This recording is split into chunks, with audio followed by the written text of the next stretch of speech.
blue clashing rocks.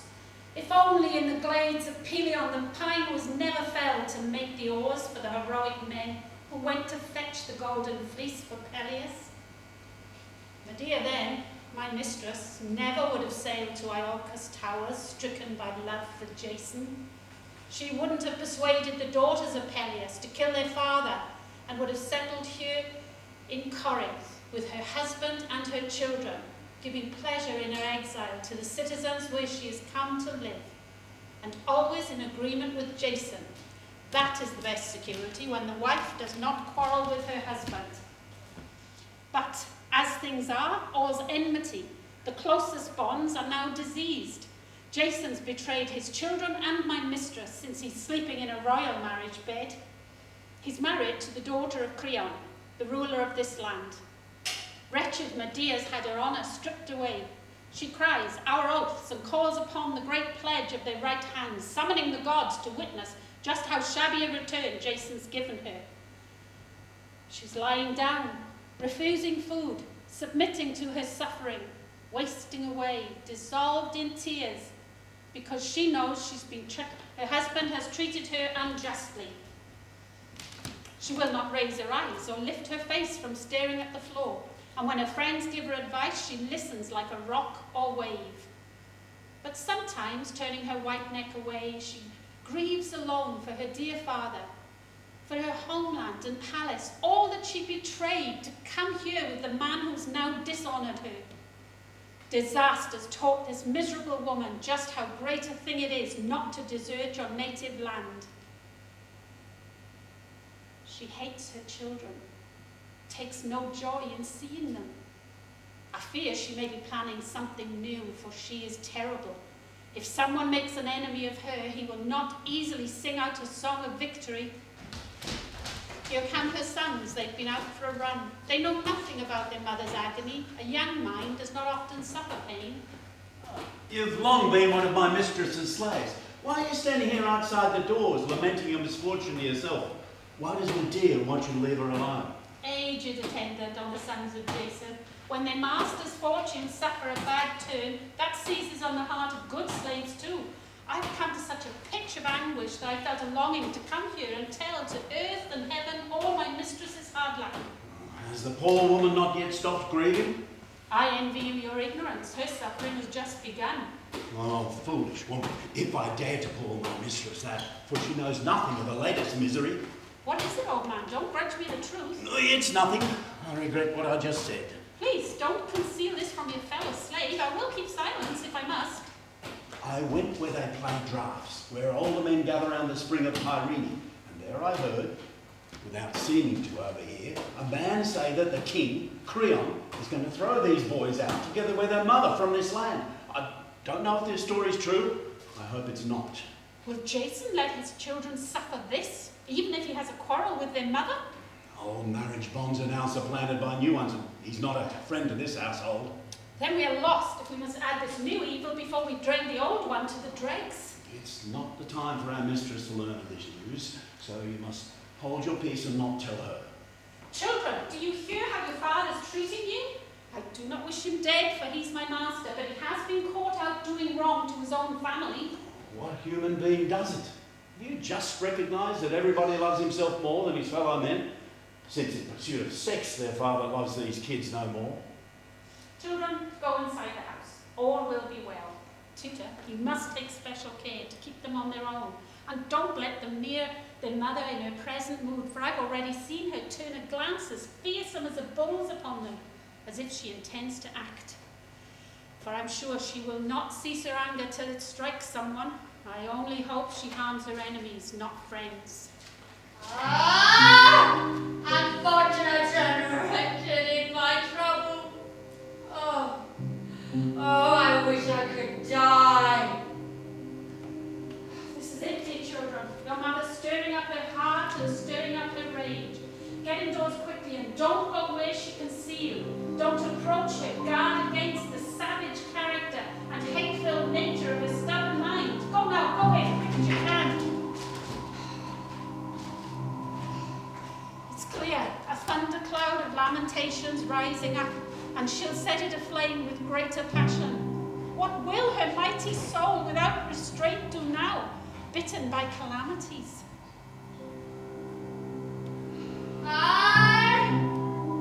I'm miserable. I've suffered harm that deserves to be cried out.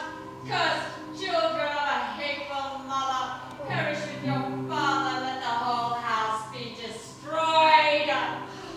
Oh, I pity you! Why do you hate them? How do the boys share in their father's crime?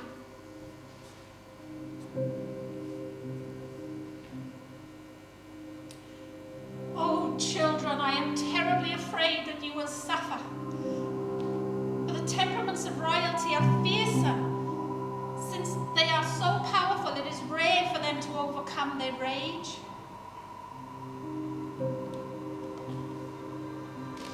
To be accustomed to live in equality is best. At least may be granted me to lead a moderate life and grow securely to old age. Just to speak of moderation wins first prize, and to practice it is far the best for mortal men. Excess does not yield any gain, for when a god is angry with a house, it pays with great destruction. I heard the voice. I heard the cry of the unhappy one from Colchis. Is she not yet come? Tell us, old woman. I heard her outburst from inside the house.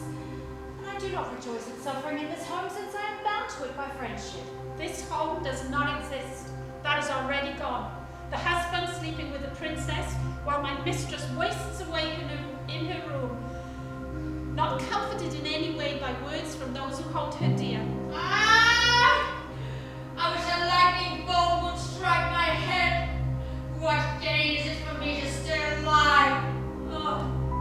Oh, dead let me at rest, living this hateful life. Zeus, earth and light! Do you hear the cry which this miserable wife sings? Oh, you fool! What is this love for death's horrendous bed? Will you hasten on your end? Don't pray for this. If your husband now worships a new girl, do not let it sharpen up your anger. Zeus will help you to seek justice. Don't waste away in mourning for your bedmate. Themis the great and powerful Artemis, do you see what I suffer? I who bound my cursed husband with great oaths. I wish I could see both him and his bride destroyed together with their house, because they dare to do me such injustice unprovoked. Oh, my father, oh, my city from which I departed shamefully, killing my own brother. Do you hear what she says and how her cry is invoked by special prayer, Themis and Zeus, who is the guardian of oaths for human beings? There's no way that my mistress would do something small to bring her anger to an end. I wish she would come outside and hear us speak, to see if somehow she might find release from her deep anger and the passion of her mind. Never let my strong goodwill for this friend go away. Go, get her to come out. Say that we're on her side. Hurry, before she does some harm to those inside. Her grief is rushing headlong. I'll do this. But I fear I won't persuade my mistress. Still, I'll do this favor to you, though it's difficult. She glowers like a bull, a lioness, protecting cubs whenever one of us comes near to speak to her. You would not be wrong if you called those men of old stupid and fools, who compose pleasant sounds for feasts and banquets and for dinner parties. No one's found ways to stop men's hateful sufferings with music and with sounds of many strings, sufferings which lead to death and terrible misfortunes which destroy a house. It would be great if we could soothe our ills with melodies. But why do they sing loud songs for so long in vain? Just so the feasts may be satisfying? The fullness of the feast gives people pleasure in itself. I heard the mournful cries of her laments. She shouts out grievously against the wicked husband who's betrayed her bed. Suffering injustice, she calls upon the gods. Zeus consult Themis, guardian of oaths, who made her travel past the straits of Greece, passing by night across the salty barrier of the Black Sea that few can cross.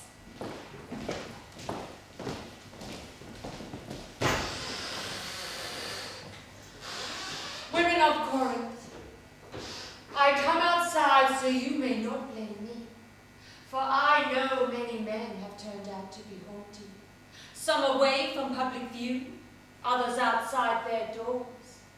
Then there are those who, by behaving quietly, become accused of laziness, for there's no justice in the eyes of men who hate someone on sight before they've clearly learned his character, and when they have not suffered an injustice. A foreigner must be pleasing to the city, but I can't praise a citizen who is so stubborn that he's bitter to his fellow citizens because of his sheer ignorance. This unexpected burden that's fallen on me has wrecked my soul. I am as good as dead. I've lost the love of life and want to die, my friends. I know well. I put my trust in one, my husband, who's turned out to be the worst of men. Of every creature alive and capable of thought, we women are most wretched. First we must buy a husband with a massive dowry and subject our bodies to his mastery. And that's the worst of the two evils. In this the stakes are very high, whether we get a bad man or a good one, since divorce is difficult for women, and we can't refuse a husband's right to sex. A woman must be a prophetess. She has come into new habits and new customs, and has not learnt at home how best to cope with her new bedmate. Then suppose we work everything out well, and our husband enjoys his being yoked to us. Our life is blessed. If it is not, we ought to die. If what is vexing a husband, he can go out and get released from stress. But we are forced to be dependent on one man. Men say we live a safe life in the home, while they go out and do battle with the spear. They are wrong. I'd rather stand 3 times with shield in hand than give birth once. But you and I are differently placed. You have a city of your own, your father's homes, enjoyment of your lives, the company of friends, while I am alone, without a city, and I'm being treated shamefully by my own husband. I have no mother, brother, or another relative with whom I can find safe haven after this catastrophe. I want to ask you just one thing. If I were to find some means or some device to pay my husband justly for these wrongs, be silent. In other things, women are full of fear. Cowardly when it comes to battle and confronting swords. But when she finds she has been robbed in bed, there is no other heart that has more thirst for blood. I will do that. It's just for you to punish your husband, Medea, and I don't wonder that you grieve your fate. But now I see the ruler of this land, Creon, is coming and will tell you his new plans. You, the someone who's angry with her husband, Medea! I proclaim that you must leave this land in exile, taking your 2 children with you, and do not delay. I will not go home before I cast you out beyond the frontiers of this land. I'm desperate. I'm utterly destroyed. My enemies proceed full sail, and there's no easy way for me to disembark from this disaster. And despite my sufferings, I will still ask, why are you sending me away from here, Creon? I'm afraid, there's no need to conceal what I mean, that you'll do irreparable harm to my daughter. I have several reasons for this, dear. You're clever. You know many means of harm, and you're bitter that your man no longer sleeps with you. I've also heard, people have told me, that you threatened to do something to the father of the bride, to her and to her husband. I will prevent that happening. It's better to incur your anger now, woman, than to be softened and lamented later on. No, Creon. It's not just now, but often that my reputation me and done great harm. A man who has his wits about him never should bring up his children to be very clever. Apart from criticisms of their idleness, they incur jealous enmity from other citizens, bringing your subtleties to lessen mine. They'll appear inept and quite unwise. And if you are considered clever in the city, then those who know complex things, you will be put down as a troublemaker. I myself suffer this fate. I'm clever, and that makes some people jealous. Others find me irksome, but I'm not that clever. You are afraid of me, that you will suffer some misfortune? That is not how I am. So do not fear, Creon, that I would harm the royal family. How have you wronged me? You've betrothed your daughter to the man you want. I hate my husband. So now I feel no jealousy if you do well. Have your marriage prosper. But please let me live here in this land. I have been wronged. But I have been conquered by a higher power. You say words which are gentle, but I fear that in your heart you're planning something bad. I trust you even less than I've done before. A woman of sharp temper, or indeed a man, is easier to guard against than one who's clever and stays silent. But leave, quick as you can, say nothing more, for you have no skills which will let you stay here, since you are my enemy. Don't do this by your knees and then you cry. You're wasting words. You never will persuade me. Will you exile me? Pay no reference to my prayer? Yes. I do not care for you more than my family. Oh, native land, how much I think of you. Besides, my children, it's the dearest thing to me as well. Oh, how great an evil love is to mankind. No, I'm sure that depends on circumstances. Oh, Zeus! Don't forget the person who started all this evil! Go, foolish creature! Free me from my troubles! You have troubles, I have many more! Swiftly, my men will push you out! Don't do that, I beg you, Creon! Seems you'll be a nuisance, woman. I'll go into exile. That's not what I'm begging you. Then why are you still pressed to me, holding my hand? Just let me stay for this one day and think about my plans for exile and resources for my children, since their father does not care enough to secure aid for them. Pity them. You are a father too, so it is natural for you to have the will to them. I'm not thinking of myself, if we must go, but I lament for them, made needy by misfortune. My nature is not really tyrannical, and by showing respect I've often caused calamity. Now, I can see that I'm doing wrong, woman, but still, you'll get your wish. I tell you this, if dawn tomorrow sees you and your son still in my territory, you will die! This is a true word. But now, if you must stay, stay this one day. You won't do any of the ghastly things I fear.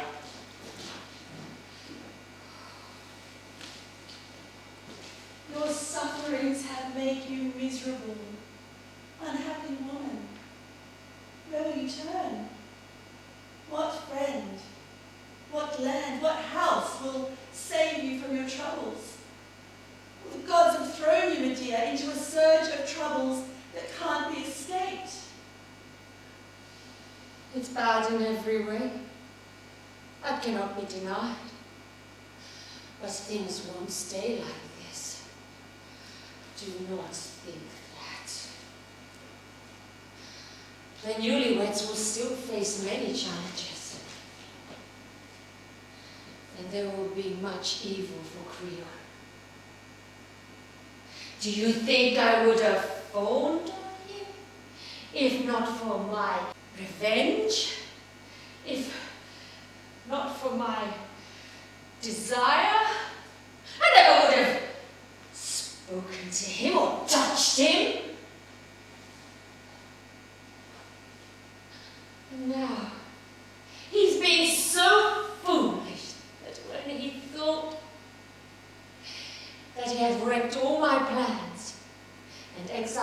from here. He's given me this one day to stay, in which I'll kill 3 of my enemies. The father, the bride, and my husband. I have many ways to make them die, but friends, I don't know which to try first. Should I consume the bridal house with fire, or thrust a sharpened sword into their guts, creeping silently inside the house, into their marriage bed? But there's one thing against this. If I'm caught going into the house and attempting this, I'll die and be a laughing stock for all my enemies. Best is the most straightforward way, in which we have the greatest skill, to strike them dead with poison drugs. Well, suppose they're dead. What city will receive me? What friend will let me stay where I cannot be seized? Where I can have a secure home and my body will be safe? It cannot be. I'll wait a little while. And if a safe refuge appears to me, I will pursue this murder with deceit and silence.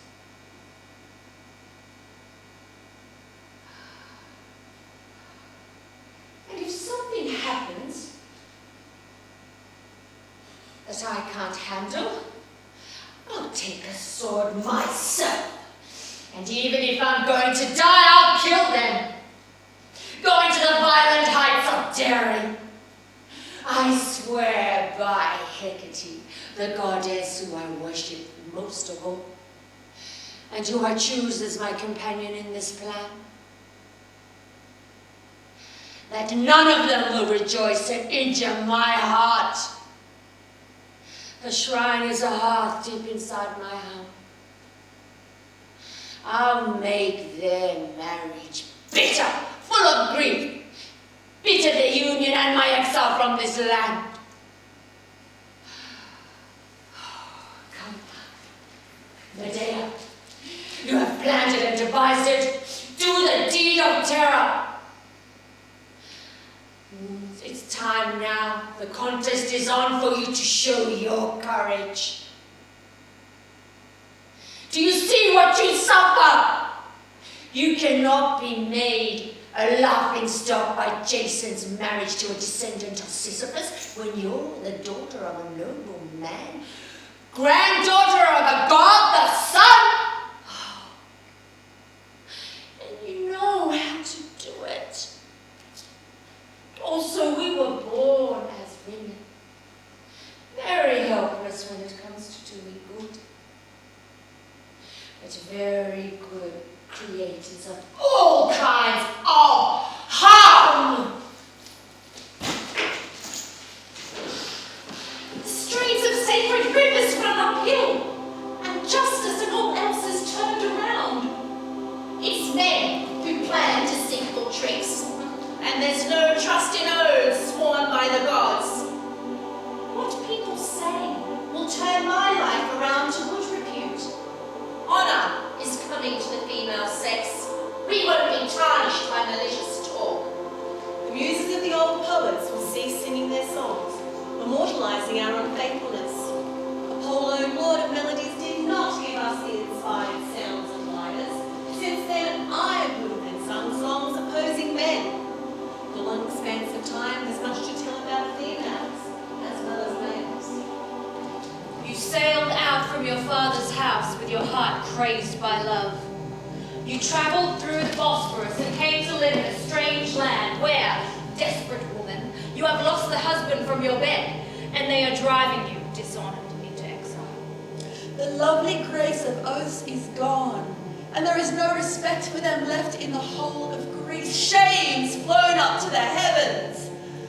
Unhappy one, you cannot go back to your father's home for a new anchorage, free from your sufferings. Our princess, stronger than your marriage bed, stands in authority over your house.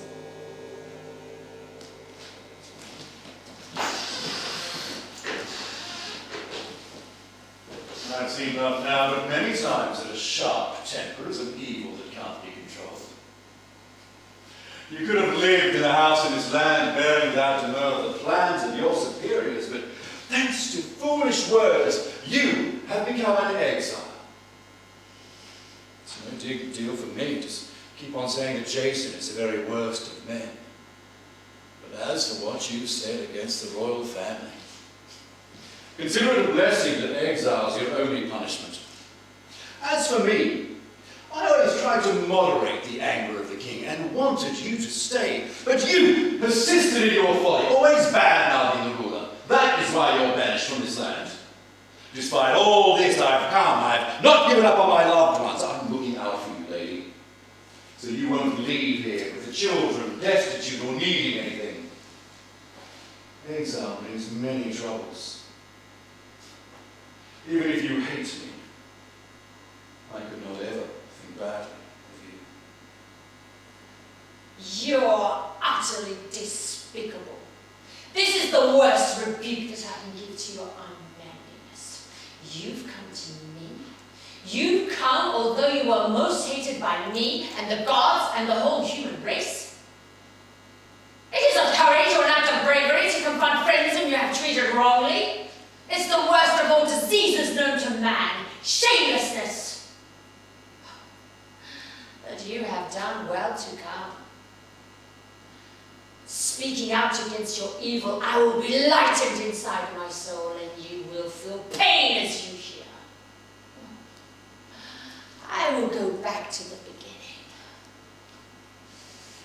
I saved you, as all of the Greeks know well who sailed with you upon the ship Argo, where you were sent to master the fire-breathing bulls with yokes and sow the deadly crop.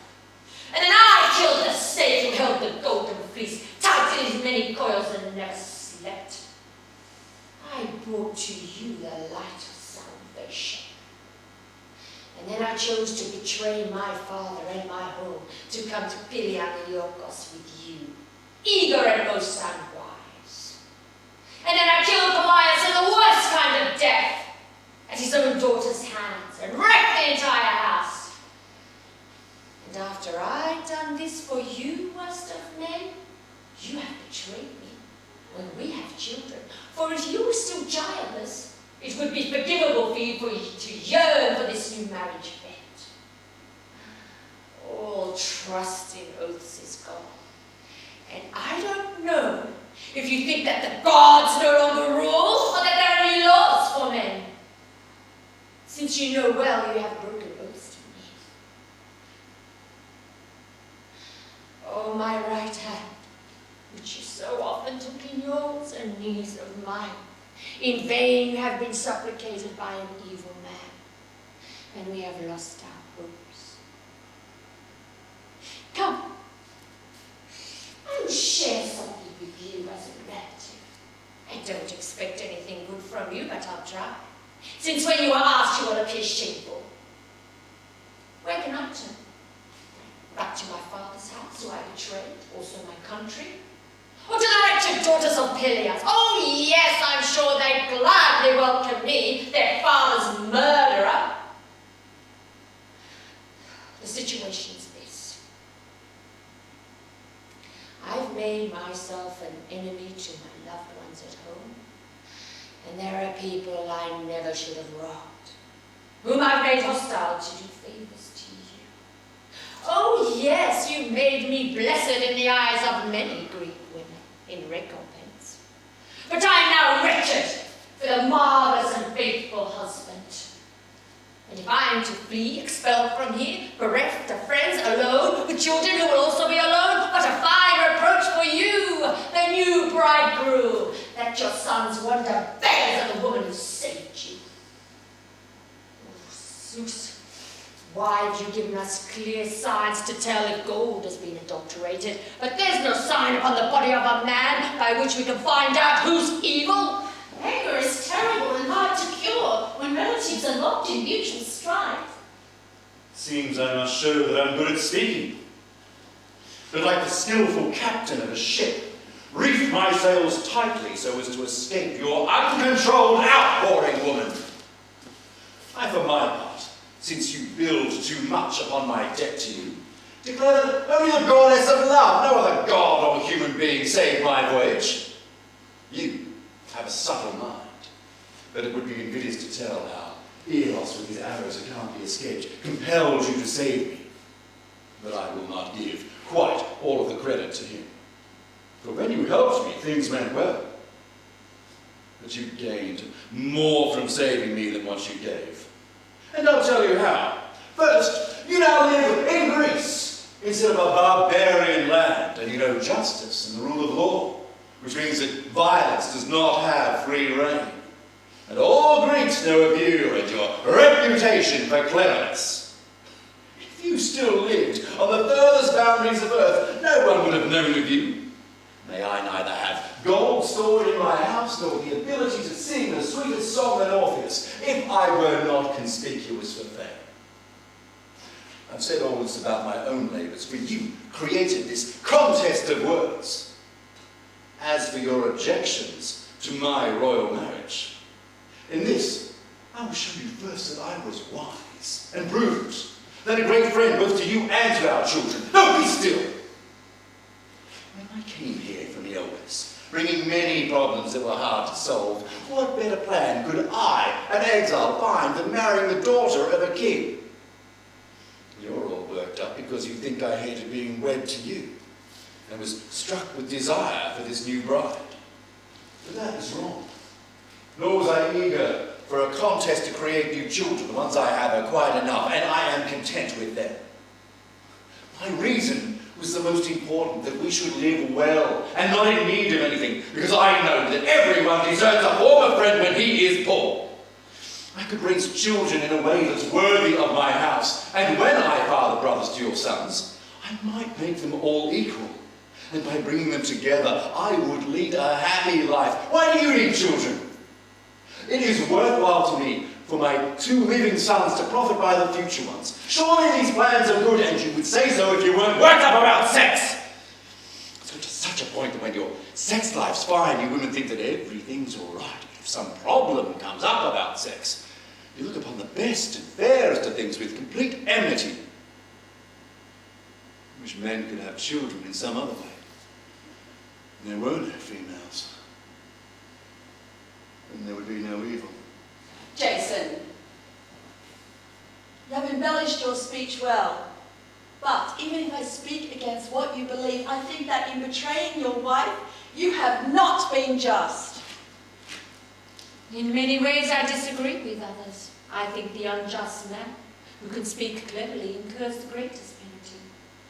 For feeling confident to cloak injustice in fair speech, he dares the utmost villainy. But he is not clever enough. Take you. Don't put on a facade to me, and speak so cunningly. One word will knock you to the floor. If you were not a wicked man, you would have made this marriage after you persuaded me, not kept it secret. Yes. I'm sure you would have given me support if I told you about it, since not even now can you abandon the great anger in your heart. That's not why you didn't tell me. Marriage to a foreigner would not have been prestigious for you in old age. Know this well. It was not for the woman's sake that I have married into royalty, but as I said before, I wanted to save you, and to breed royal children, brothers to my sons, to give my house security. May I never live a prosperous life that's painful, nor have a kind of wealth that wounds the heart. No, you can change this prayer and be more sensible. Pray that what is good may never seem painful, and that you do not feel unfortunate when you are fortunate. Mock me, since you have an escape, while I leave this land alone. You chose that. Do not blame somebody else. What did I do? Marry and then betray you? You laid unholy curses on the royal family. I am a curse on your house as well. Oh, I will not argue with you anymore. If you want some help from my resources for the children or yourself in exile, speak. I am prepared to give with no hard feelings, and send tokens to friends who will look after you. You would be a fool to refuse this woman. If you let go of anger, you will do much better. I would not use your friends nor take a thing from you. The gifts of a bad man can do great harm. Well, I call upon the gods to witness it. I want to help you and my sons in every way. Good things do not please you, but in your arrogance you push away your friends. It will cause you more pain. Go with desire for your newly tamed girl. You're wasting time away from home? Make love to her, perhaps. And with the favor of the gods, your marriage will be such that you will cry in grief.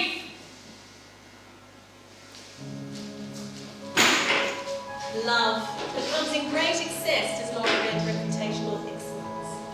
But if Aphrodite comes more gently, there is no other god who gives such great pleasure.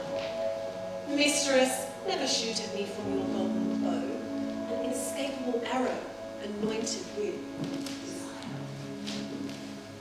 May self-control favour me, the gods' fairest gift. May fearful Aphrodite not strike me with angry quarrels and insatiable strife, studding my heart with lust for someone else's bed. May she respect all peaceful marriage beds when judging with her sharp mind where women make love. My native land, my house. Never may I be driven from my city, living a life of helplessness, or hard to survive. The bitterest of ills. I'd rather die, be tamed by death before that fate happens to me. There is no greater suffering than to cease living in your native land. We've seen it.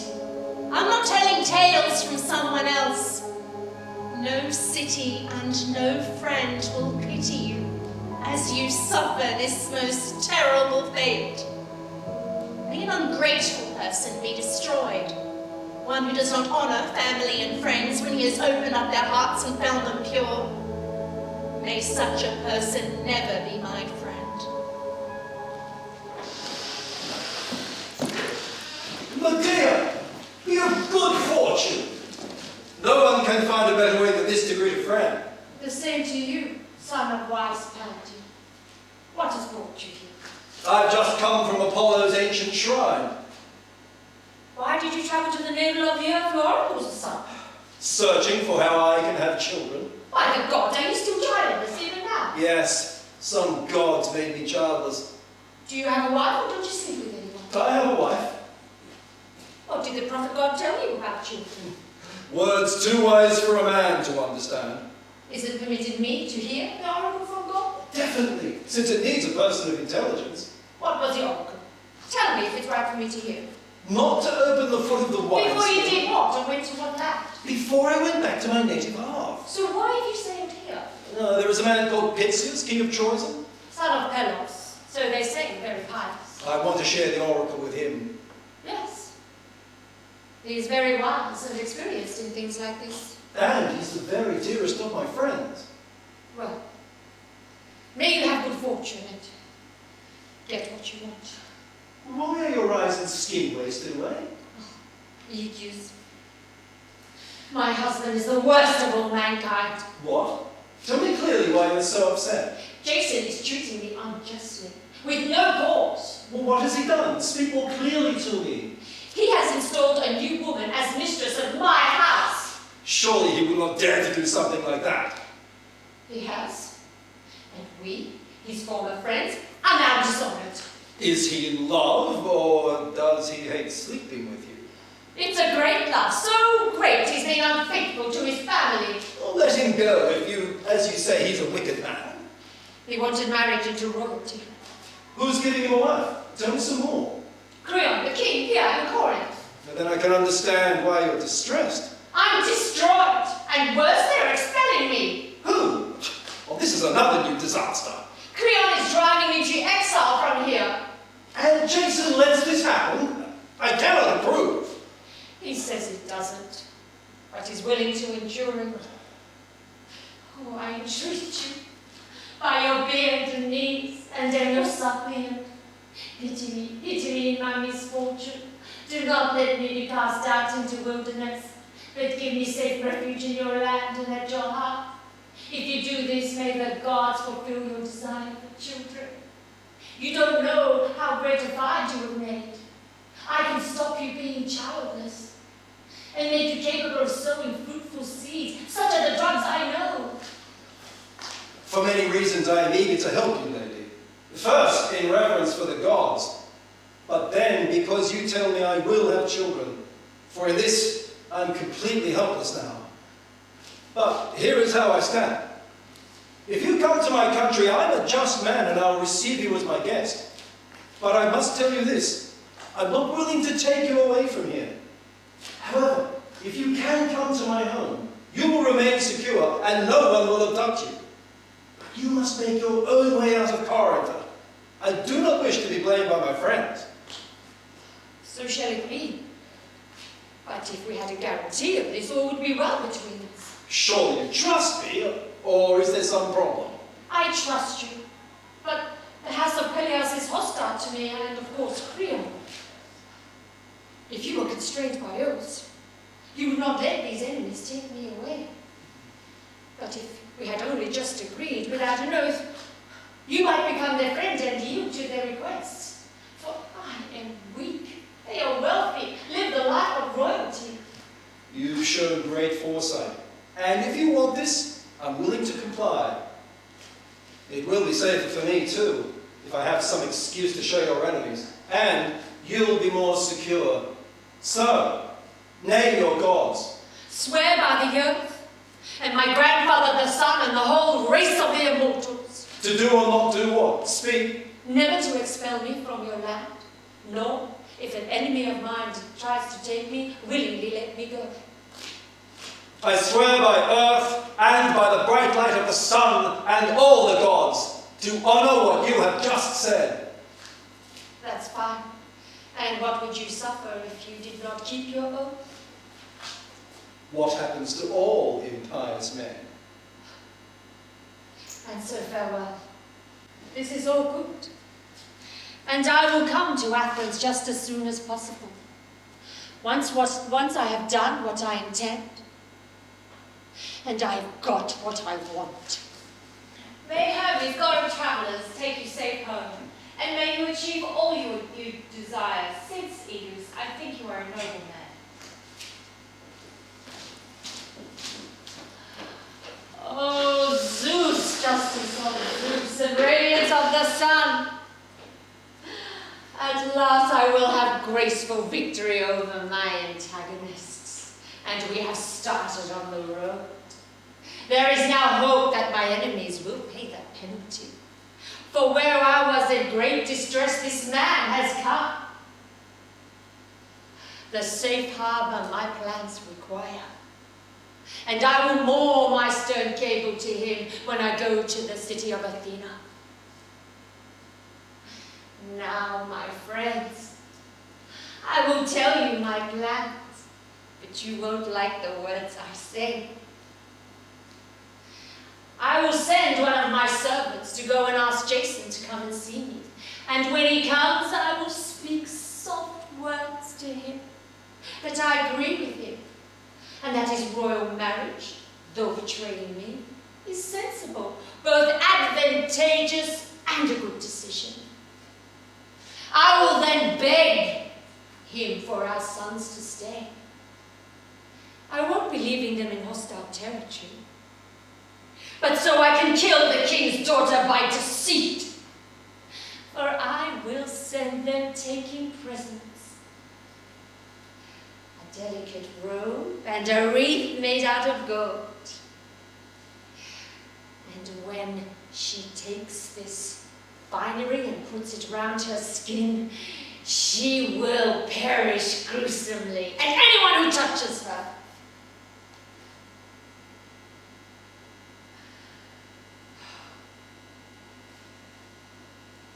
But yes, I'm miserable because of what I dared to do.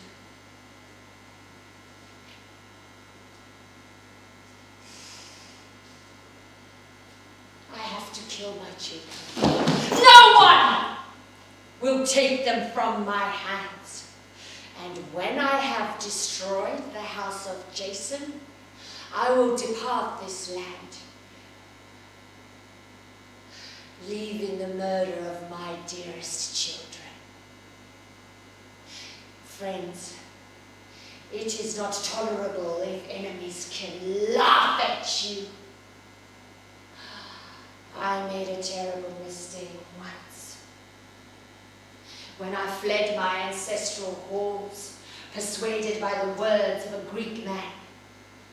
Now, with God's help, he will pay me the penalty, for he will never see the children he had by me, nor will he father children from his brand new bride, because she, a wicked woman, must die wickedly through my poison's power. Let no one think me insignificant or weak or gentle. I am quite the opposite. A heavy burden to my enemies and a great help to my friends.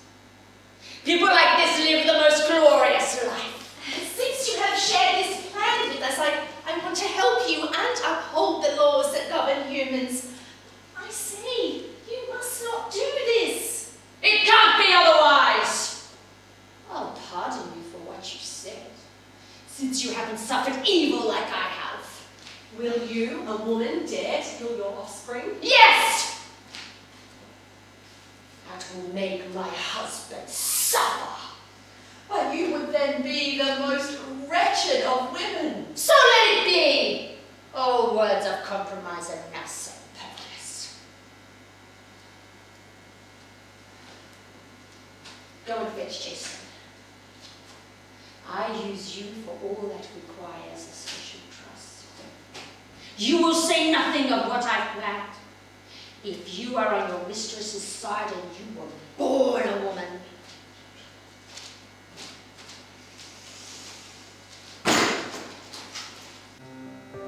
Athenians are prosperous from long ago, and children of the blessed gods. Their land is sacred and has never been conquered. They feed themselves on their most famous wisdom, always stepping with grace through their pure air, where, men say, the 9 muses of the area created long-haired honey. And they proclaim too that along the banks of beautifully flowing Heathessus, Aphrodite draws water and wafts down on the land's sweet-blowing, gentle breezes. She always adorns her hair with fragrant roses whenever she's sending out Eros and his companions to be partners with wisdom and help all kinds of excellence. How can this city, home of sacred rivers which gives safe escort to its friends, receive you, murderers of children, impious to live inside its walls? Think about the blows struck against them. Think about the slaughter you take on yourself. I implore and supplicate you absolutely in every way. Don't kill your children. Where will you get the daring for your hand and heart to do this dreadful thing? How can you look upon your children's fate with tearless eyes and kill them? When they kneel as suppliants, you won't be able to defile your hand with their blood with a steadfast heart.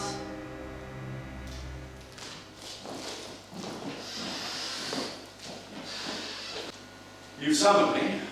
I've come. Although you hate me, you weren't wrong. I am here to listen. What new thing do you want of me, woman? Jason, I beg you to forgive the things I said. It would be right for you to tolerate my anger, since we were once so much in love. I had an inner conversation and I accused myself. Stupid woman. Why am I so mad in treating badly those who wish me well? I've made myself an enemy to those who rule this land, and to my husband, who is doing what is best for us. I'm marrying a princess and creating brothers for my children. Should I not let this anger go? What's wrong with me? The gods are looking after me. Do I not know that I have children and we will be exiled from this land and in much need of friends? I thought this through and recognized that I had been very thoughtless and raged for nothing. So now I praise you, and I think you're very wise to add this marriage bond to us. It's I who lost my wits. I should have taken part in all those plans and helped you, and stood by the marriage bed to take delight in caring for your new bride. But we are what we are. I will not say we're bad, we women. It would be very wrong for you to be like us, or to respond to foolish words with foolishness. I ask for pardon and admit that I was very wrong then, but have now thought better. Children, come here, leave the house. Come here, embrace your father, talk to him with me. We must forget our former enmity for this dear man, just like your mother does.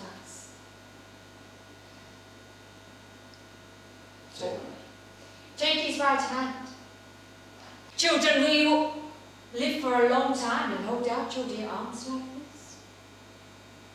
I'm wretched, near to tears and full of fear. At last I have ended my strife with your father,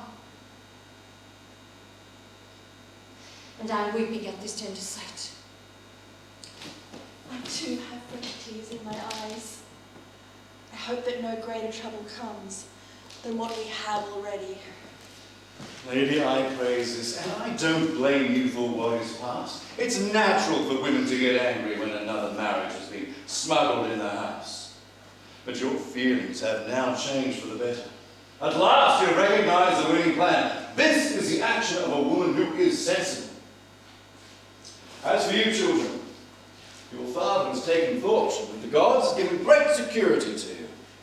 I think that in this land of Corinth you will be among the first of men, together with your brothers.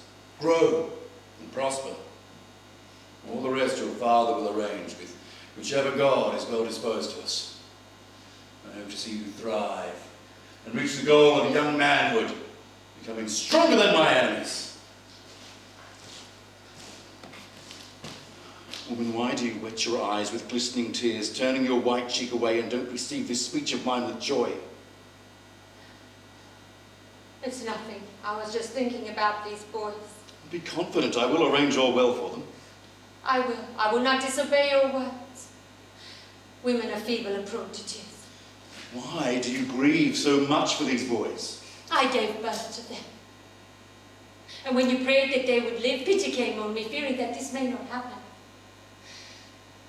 But as to why you came to speak to me, some things have been said, but I must mention one thing more. The ruler of this land is sending me away. And that's what's best for me, I fully recognize. Not to be in your way or that of the royal family. For they think that I am hostile to their house. So I will depart into exile.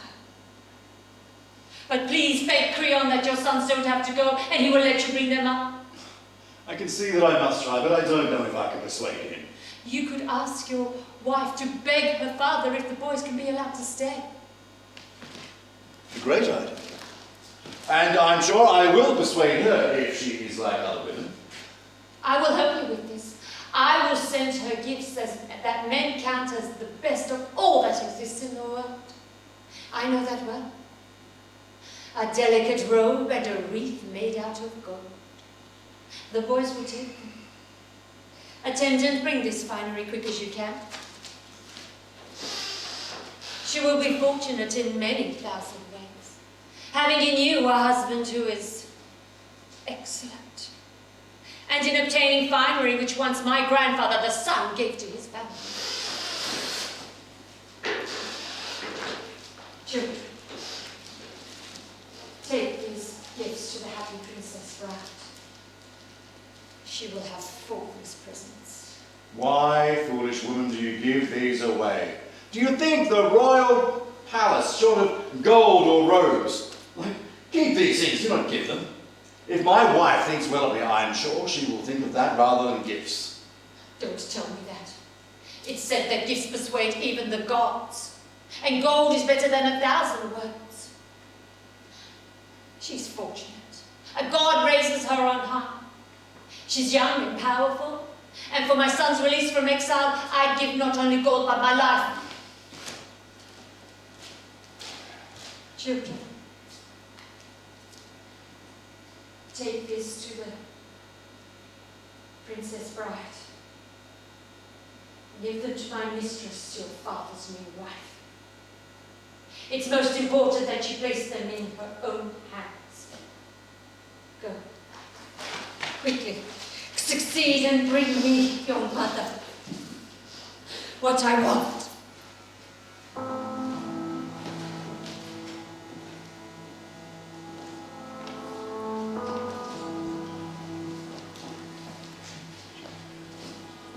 Now I have no more hope for the children. None at all. They are already going to their deaths. The bride, unfortunate, will be destroyed as soon as she receives the golden headband. She herself will place on her blonde hair the finery of Hades. Their divine grace and great gleam will persuade her to wear the robe and golden crown. She will adorn herself for marriage to death. Such is the trap and deadly fate into which she, unfortunate, will fall. She will not escape destruction. But you, the wretched and ill-married son-in-law of kings, in ignorance you're bringing miserable death to your sons and your wife. Unfortunate. How far you have swerved from your destiny. Now I am truly sorry for your grief, unhappy mother of these children, who will slaughter them because of your own marriage bed, which your husband deserted lawlessly and sleeps now with somebody else.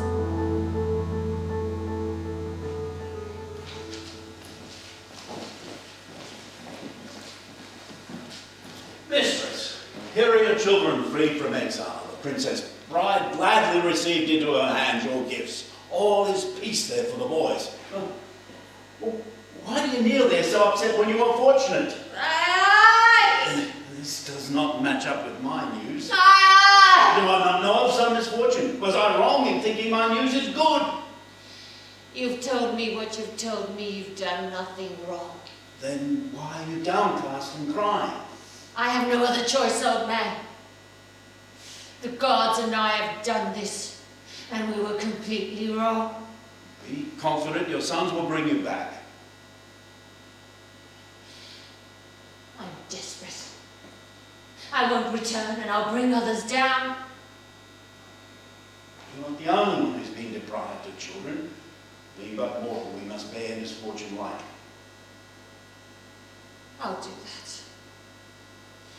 You must go inside and provide for the children what they need today.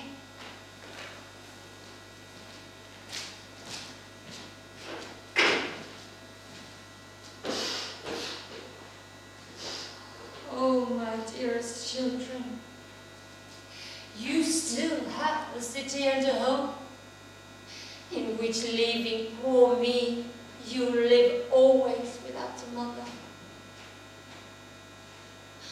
I shall depart to another land and exile, long before I can rejoice in you and see you prosperous, before I can adorn your splendid ritual baths, your wives and marriage beds, and lift the torch on high.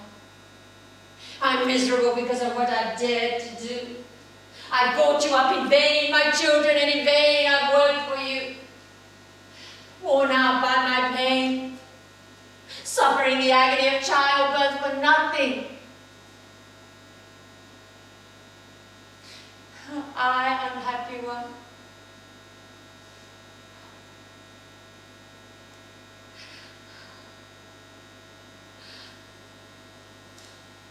I will never have you. Help help me when I'm in old age. Or lay my corpse out when I'm dead. The fate envied by everyone. Now that sweet thought is gone,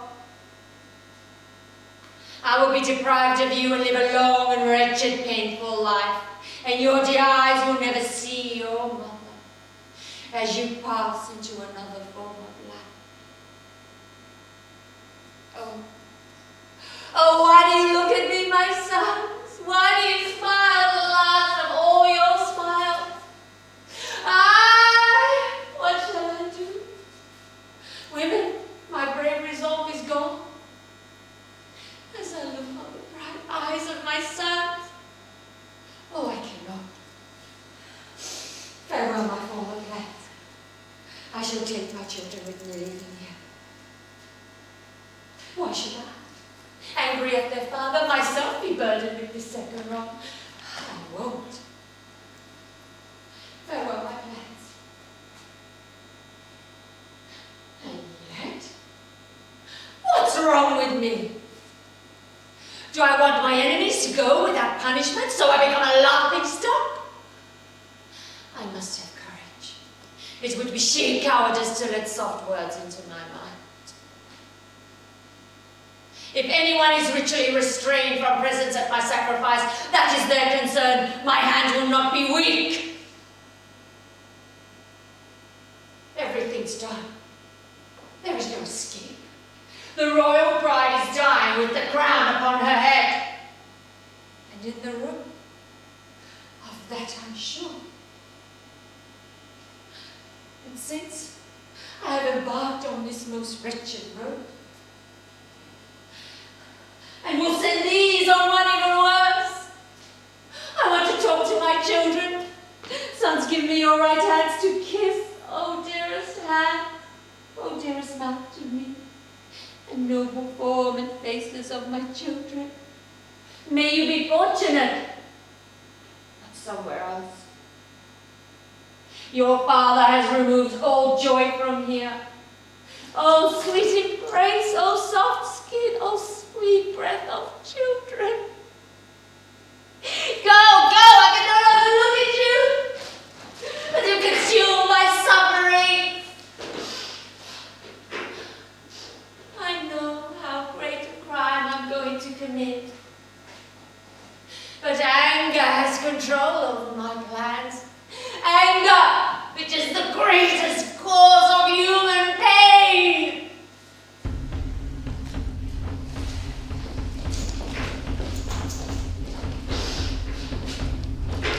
Often before I have engaged in subtler thoughts and struggled with ideas larger than women are supposed to grapple with. But we too have a muse who shares things with us, because we are wise. Not with all women, but with few. Perhaps you might find one among many. We women have some talents. And I say people who have no experience and no children are far more happy than those who have them. Well, being without experience, they do not find out whether it is sweet or painful to have children, and they avoid many troubles. As for those who have the joy of children in their house, I see them exhausted all the time with cares. First, how they can bring their children up well and leave a livelihood to them. And then after that, they'll be working hard for children who will turn out good or bad. That is unknown. And then I say there is one more bad thing given to mortals. It's the worst of all. Suppose they have found sufficient means to live, and their children have grown up and turned out to be good. If the god sees fit, death goes down to Hades, taking the bodies of the children. What is the reason why the gods, on top of other torments, cast upon us this intolerable pain for having children? I've long waited patiently to find out what has happened in the palace. I see one of Jason's men coming now. He's out of breath. That means he has bad news. Medea, you must flee! Flee by land or sea! Why should I have to flee? The princess has just perished, and her father too, Creon, because of your poisons. Most beautiful of news, you'll be forever friend and benefactor to me. What are you saying? Are you mad or sane, woman? You have outrageously defiled the royal house, and you rejoice to hear such such things and have no fear? I've something I could say against that. But tell me, friend, how did they die? You'd do me twice the pleasure if they perished gruesomely. When your two children came together with their father to the bridal house, we servants who had sympathized with your troubles rejoiced. And at once many people said you and your husband had made peace. Some kissed the hands, others the soft hair of your two sons, while I myself, delighted, followed the children to the women's rooms. The mistress whom we honor now instead of you, before she saw the pair of children, looked with an eager, loving eye at Jason. But then she veiled her eyes and turned her white cheek so as not to look, disgusted by the children's entry. Your husband soothed the girl's rage and temper, saying this: "Do not be hostile to our friends. Please, cease your anger and turn back your face. Consider that your husband's friends are yours as well. Will you receive these gifts? And ask your father not to send these children into exile for my sake?" And when she saw the present, she did not refuse, but agreed fully with her husband.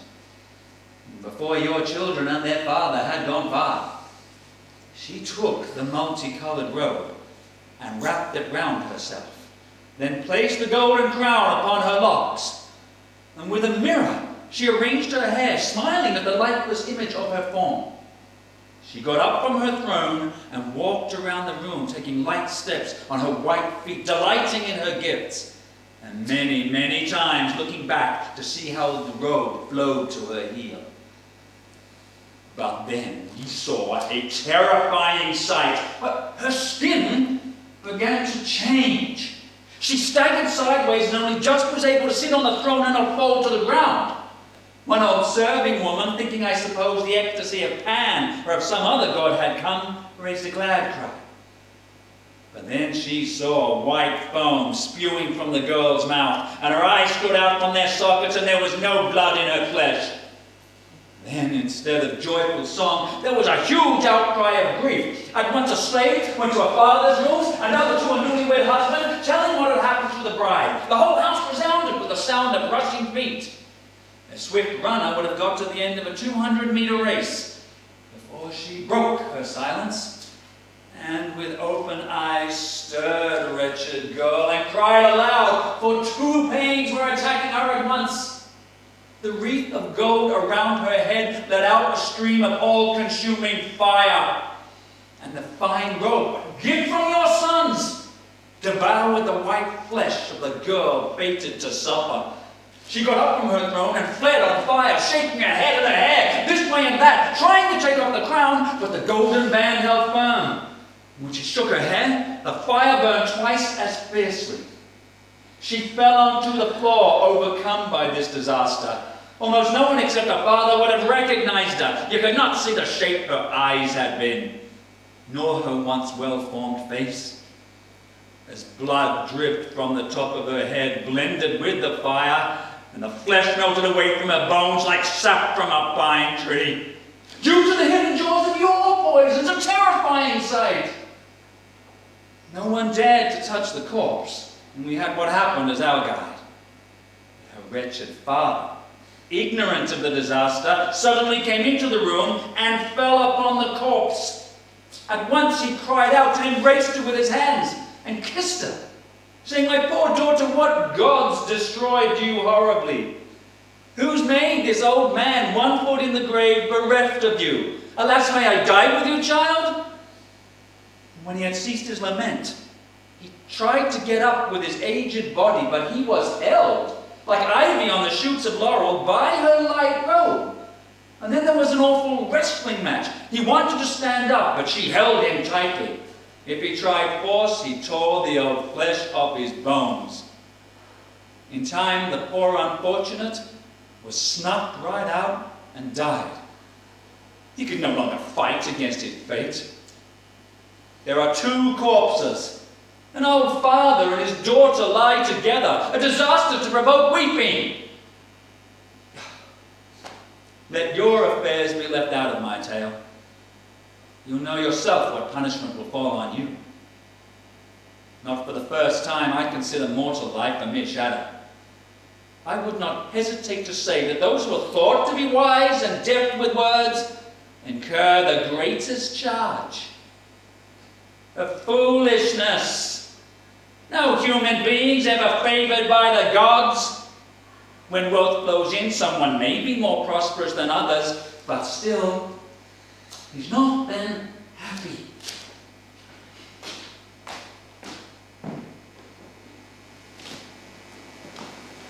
It seems that on this day the god has imposed many sufferings on Jason. And justly so.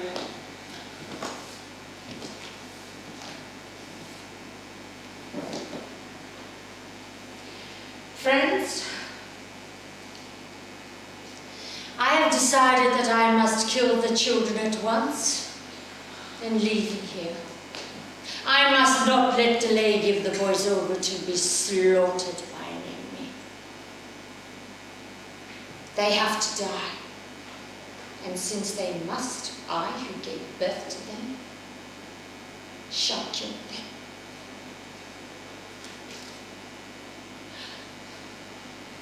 Arm yourself, my heart. Why do I delay committing this awful and necessary crime? Come, desperate hand, take up the sword, take it, and creep to where the misery of life begins. Don't weaken, don't remember your children, how they are very dear, how you gave birth to them. But just for this short day, forget your sons, and then you can lament them. Even though you kill them, they were born dear to you. I am unfortunate.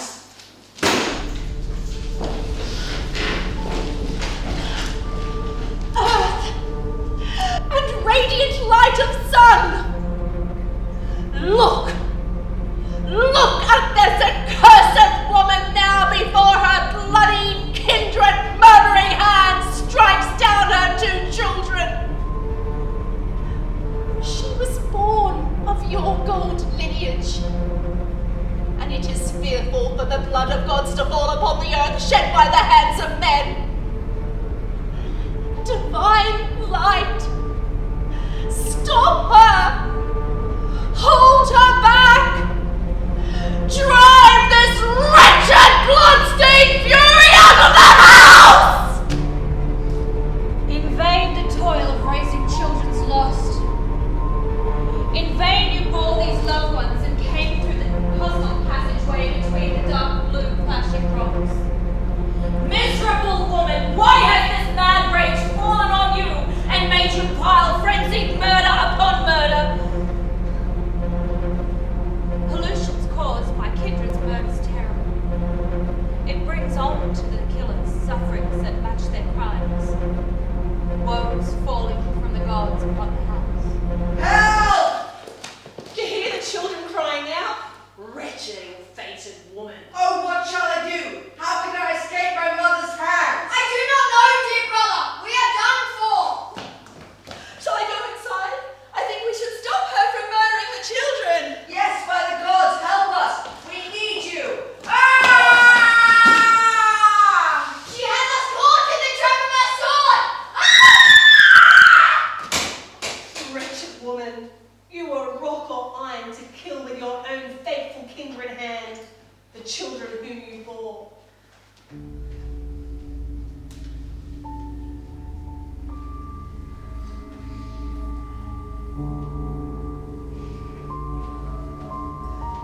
I have heard of one, and only one woman before who killed her children. Eno, maddened by the gods when Zeus's consort sent her wandering from home. The wretched one fell in the sea. An impious murderess of her sons, putting her foot over a cliff, and died together with her 2 children.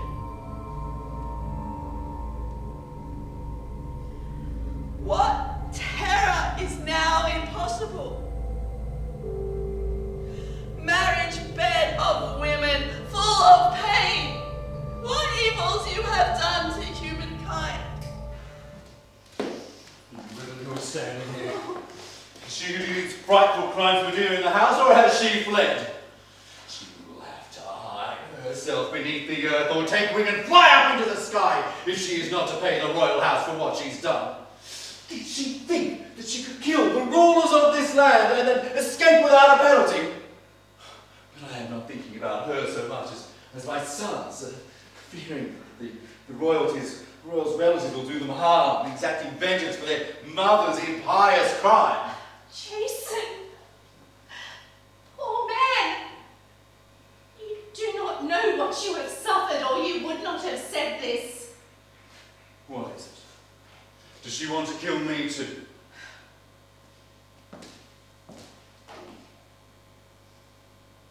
Your children are dead, slain by their own mother.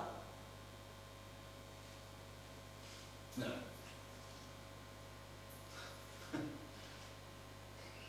What do you mean?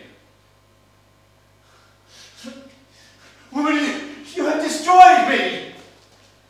You must accept you have no more children. Where did she kill them? Outdoors or inside? Open the doors and you will see your dead children. Servants, open the bolts as fast as possible. Open the door so I can see this double crime! Why are you shaking and trying to force the doors? To find the bodies and myself who did the deed? Stop wasting labor. If you need me, speak if you want something, but you will never get your hands on me. Such is this chariot my grandfather the sun has given to me. Protection from all hostile hands. You despicable creature! Woman hated most by gods and men and the whole human race! You dared to put your own sons to the sword! You, their mother! And you have destroyed me, childless! Oh God, you've done this, yet you look upon the sun and earth after daring this most impious act? I hope you die. I am wise now, and I was foolish then, when I brought you from your home in a barbarous land to live in Greece, a great evil and traitorous to your father and the land that nurtured you. Oh God, the gods have brought their vengeance down on me as well.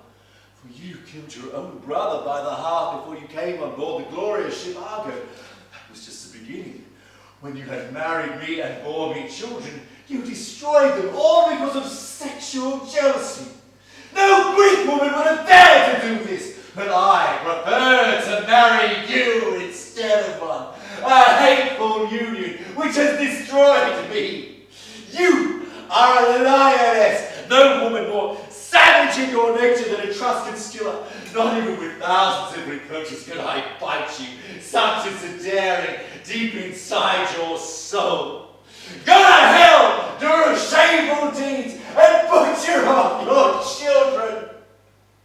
Oh, it is for me to mourn my fate. I do not have enjoyment of my new marriage, and I will not have living children to talk to whom I fathered and brought up. All is lost. I could have spoken at length in reply to this, but Zeus the Father knows what I've done for you and what you've done. You are never going to dishonor my bed and enjoy a joyful life laughing at me, nor was the princess. And Creon, who gave you that marriage, never was going to cast me out without revenge. That's that. So if you want, you can call me a lioness or a Etruscan Scylla who encrusts the Etruscan rock. But I have attacked your heart as you deserve.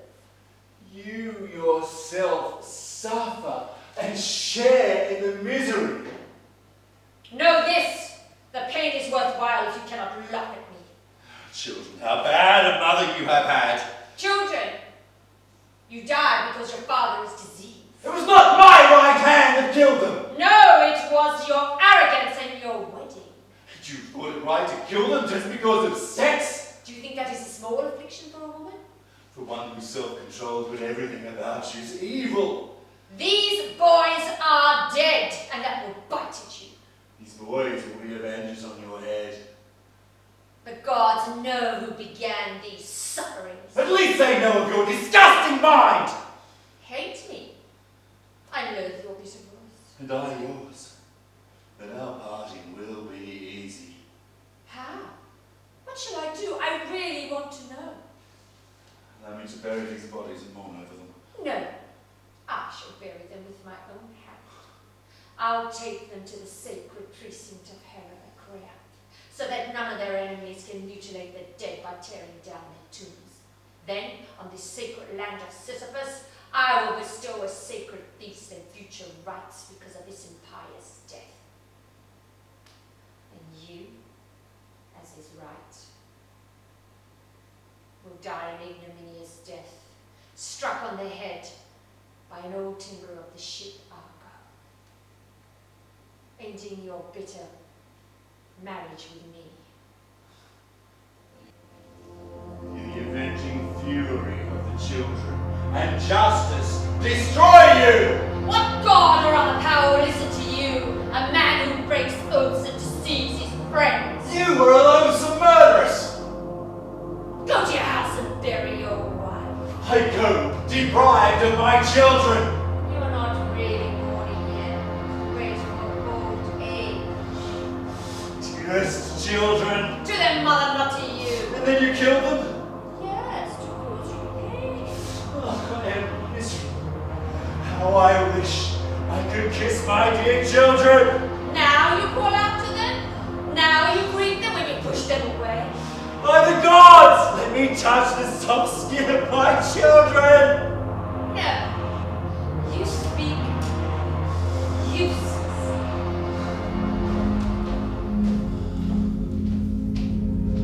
Zeus!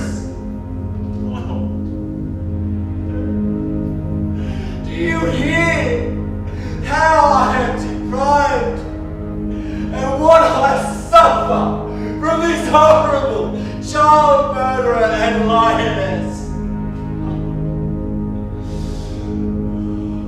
I will do all that I can to mourn for them and appeal to the gods, calling the divine powers to witness how you killed my children!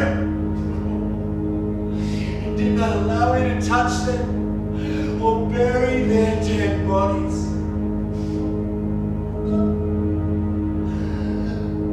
How I wish I had never fathered them to see them killed by you.